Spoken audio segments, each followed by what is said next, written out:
Objek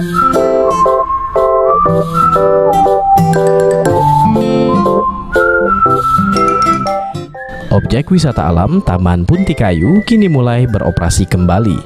Sebelumnya objek wisata kebanggaan warga Palembang ini tutup karena Palembang dalam kondisi zona merah penyebaran virus COVID-19.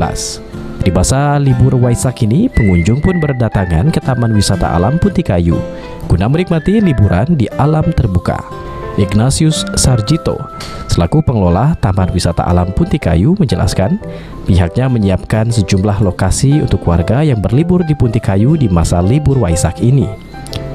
Pengunjung yang masuk ke lokasi Puntikayu ini sendiri dikenakan tarif biaya masih sama seperti biasanya, yaitu Rp30.000 di hari libur dan Rp25.000 di hari biasa.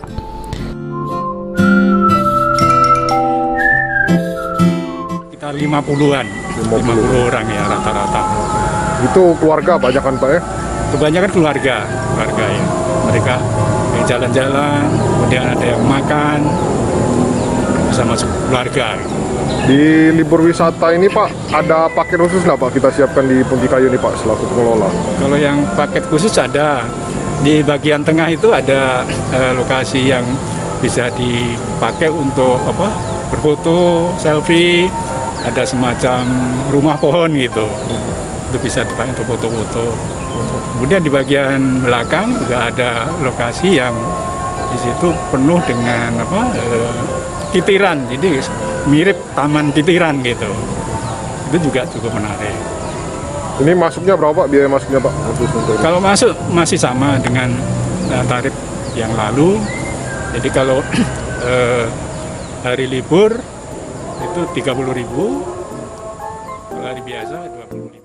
Anin, salah satu pengunjung, mengaku kalau suasana di Puntikayu ini lebih enak dan dipenuhi hutan-hutan. Ada perbedaan ya suasana ngopi? Iya, suasananya beda di sini, lebih enak kan. Suasananya terbuka, suasana hutan-hutan.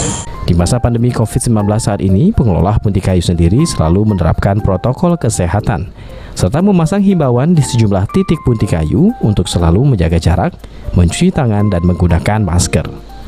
Firman Hidayat, PAL TV.